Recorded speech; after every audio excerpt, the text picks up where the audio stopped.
આજરોજ મોરબી મ્યુનિસિપલ કોર્પોરેશનની બીજી સામાન્ય સભા હતી અને સામાન્ય સભામાં એજન્ડા 2 મુજબ ખાસ સમિતિઓની રચનાની કામગીરી કરવાની હતી.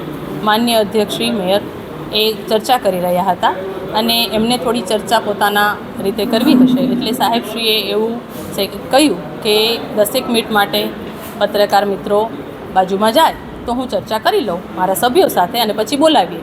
આ કોઈ મિસઅન્ડરસ્ટેન્ડિંગ જેવું થયું અને પત્રકાર મિત્રોને એવું થયું કે અમને બહાર મોકલવામાં આવ્યા છે. મારી અંગત વિનંતી છે કે આપ સભામાં રહેવા હકદાર છો, આપ પબ્લિક વતી છો, આપ કોર્પોરેશનનું હિત ઈચ્છો છો, લોકોનું હિત ઈચ્છો છો અને આપ જ માધ્યમ છો જેના દ્વારા લોકો સુધી માહિતી પહોંચતી હોય છે. ભવિષ્યમાં જો આમાં કોઈ મિસબ્રીફિંગ હશે, કોઈ મિસબિહેવ હશે, ચોક્કસ ધ્યાન રાખવામાં આવશે. કમિશનર તરીકે હું પણ જવાબદારી લઈશ અને આપને હંમેશા આવકાર્ય છે, આપને હંમેશા નિમંત્રણ આપવામાં આવે છે. મારા ધ્યાનમાં છે મારા ધ્યાનમાં છે. અમે અહીંથી કીધું પણ સ્પષ્ટતાથી નહીં વાત થઈ હોય, ભવિષ્યમાં ધ્યાન રાખીશું. પણ અમે ચોક્કસ એવું કીધું કે 10 મિનિટનો અમને સમય આપો એવું જ કીધું. એટલે સેક્રેટરીશ્રીએ હોઈ શકે આપ અને હું બધા પ્રજાના કામ માટે આવ્યા છીએ, હોઈ શકે સાંભળવા ફેર થયો છે. પછી ફરીથી આપને બોલાવવામાં પણ આવ્યા હતા અને વારંવાર બોલાવવામાં પણ આવ્યા. અમારા 2 કોર્પોરેટ મિત્રો પણ આવ્યા હતા. સગાવાલા બિલકુલ આવકાર્ય નથી. આ બાબતની ખૂબ ગંભીર નોંધ લઈએ છીએ અને આ બાબતમાં માન્ય અધ્યક્ષશ્રીએ પણ સૂચના આપી છે એ મુજબ ભવિષ્યમાં પણ ના થાય આ માટે અમે કોર્પોરેટરશ્રીઓના આજે જ આઈ કાર્ડ પણ ઇસ્યુ કર્યા છે અને ભવિષ્યમાં તમામ સભાઓમાં, તમામ બેઠકોમાં માત્ર ને માત્ર કોર્પોરેટરશ્રીઓ જ બેસે એ ચોકસાઈપૂર્વક નિયત કરવામાં આવશે. અને અધ્યક્ષશ્રી આદેશ આપ્યો એ મુજબ હાલ જે ઘટના બની છે એમાં કોર્પોરેટરશ્રીને અધ્યક્ષશ્રી એમની કક્ષાએથી લેખિત ખુલાસો પૂછશે અને જે એમનો આદેશ આવશે એ મુજબ અમે કામગીરી આગળ કરી આપીશું.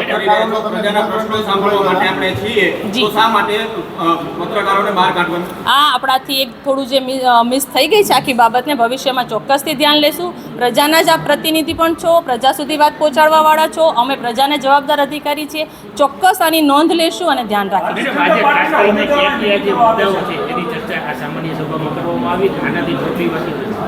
જી, આજની જે સામાન્ય સભા હતી એમાં ખાસ તો સમિતિઓના ગઠનની બાબતો લેવામાં આવી. માન્ય અધ્યક્ષશ્રીએ સમિતિના ચેરમેન, વાઇસ ચેરમેનની નિમણૂક કરી. કુલ 15 પ્રકારની સમિતિઓ બનાવવામાં આવી છે જેનું લિસ્ટ આપને આપી દેવામાં આવશે.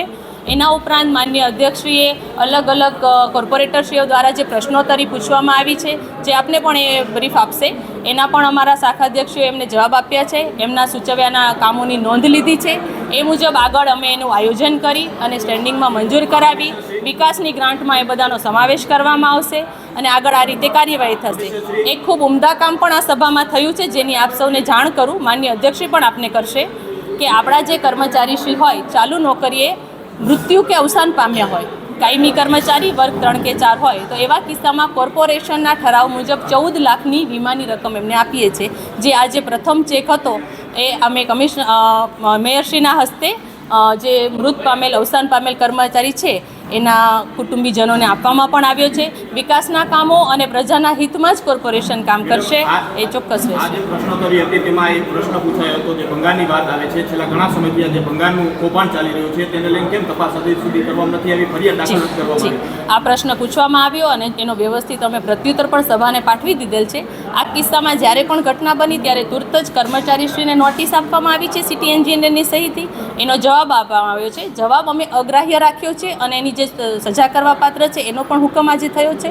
આ ઉપરાંત એફઆઈઆર દાખલ કરવા બાબતે 106 હેઠળ અમે ચીફ ઓડિટરશ્રીને તપાસ સોંપી હતી. એનો પણ રિપોર્ટ અમને આવી ગયો છે. એ મુજબ એની તપાસ અને એફઆઈઆર આગળની કામગીરી ચોક્કસ કરવામાં આવશે અને આ વસ્તુને ભવિષ્યમાં પણ સાંખવામાં નહીં આવે. મેડમ, આપણે જે ડોર ટુ ડોર કલેક્શન ચાલે છે તેમાં બાળ મજૂરી થતી એવું પણ ધ્યાને આવ્યું છે ને આજે એક ફરિયાદ પણ થઈ છે.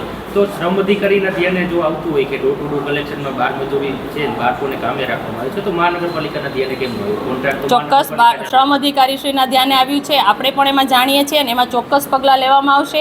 આ વસ્તુ કોઈ પણ પ્રકારે ક્ષમ્ય પણ નથી અને ભવિષ્યમાં માનો કે કોઈ જગ્યાએ અમને દેખાય કે તમને દેખાય ચોક્કસ ધ્યાન દોરજો. આ વસ્તુ કોઈ પણ કાયદાની મર્યાદામાં ક્ષમા કરવામાં નહીં આવે. શ્રમ અધિકારી શ્રી પૂર્ણપણે આ દિશામાં કામ કરીએ છીએ એટલે એવું બની શકે કે અમારા કરતાં એમના ધ્યાનમાં પ્રાથમિક આવ્યું હોય પણ એમને જાણ કરી છે અને એમની પાસે જ બધી સત્તાઓ છે એટલે એ પણ કામગીરી કરશે અને અમારા ધ્યાને આવા કિસ્સાઓ છે તો અમે એમને ચોક્કસ રિફર કરી દઈશું અને કોઈ એજન્સી માટે જો કોઈ પગલાં લેવાની એમની ભલામણ આવશે તો 100% પગલાં લઈશું. કરવામાં આવે? કોર્પોરેશન કરતાં શ્રમ અધિકારી શ્રી આમાં ઇન્ડિવિજ્યુઅલી રાજ્ય કક્ષાથી કામ કરી રહ્યા છે, તો એમને જ કરવા દઈએ અને એમનો જો કોઈ રિપોર્ટ આવશે કોર્પોરેશનને તો કોર્પોરેશન ત્યારબાદ કાર્યવાહી કરે. ભલામણ આવે તો જ કાર્યવાહી કરશો કે પછી તમારી રીતે કોઈ કાર્યવાહી કરશો? કારણ કે આજે બાળ મજૂરોની સંખ્યા વધતી જઈ રહી છે, તો આને રોકવા માટે તમે એજન્સી સામે કોઈ કડક કાર્યવાહી 100% કડક કાર્યવાહી કરશું. ભલામણ શબ્દ નથી રહેતો, એમના તરફથી અહેવાલ શબ્દ હોય છે.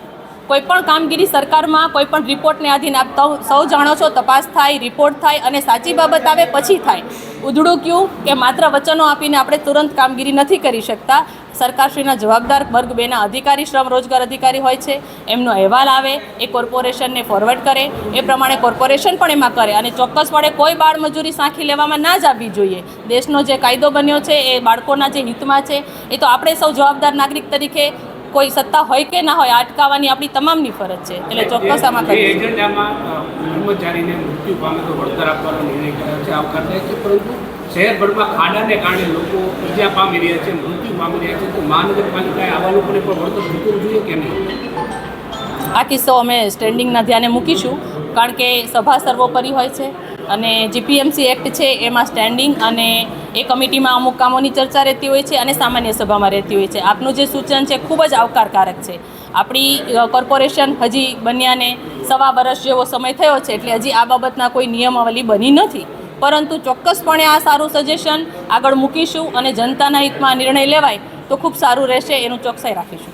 મેડમ, અત્યારે જે સામાન્ય સભા હતી તે પહેલાં મિટિંગ થઈ તો ખરેખર એ મિટિંગ કઈ પ્રકારની હતી? પાર્ટી લેવલની મિટિંગ મોરબી મહાનગરપાલિકાની પ્રિમાઇસીસની અંદર શા માટે થઈ છે? મારા ધ્યાનમાં તો આવી કોઈ મિટિંગ એટલે ના હોય કે મેયરશ્રીને પોતાની સત્તા મુજબ એમની ચેમ્બરમાં કે બહાર કે કોઈ જગ્યાએ કોઈ વ્યક્તિઓ સાથે મુલાકાત કે ચર્ચા મસલત હોય તો એમનો સ્વતંત્ર અધિકાર રહેતો હોય છે. એમને કોઈ બીજો એજન્ડાથી કોઈ મિટિંગ બતાવ્યું હોય એવું મારા ધ્યાનમાં નથી. આવો કોઈ એજન્ડા પણ નથી. એટલે એમની કોઈ ચર્ચાના ભાગરૂપે 25-50 લોકો સાથે એમને ચર્ચા ગોઠવી હશે તો મને આના વિશે વધુ માહિતી ના હોય છે.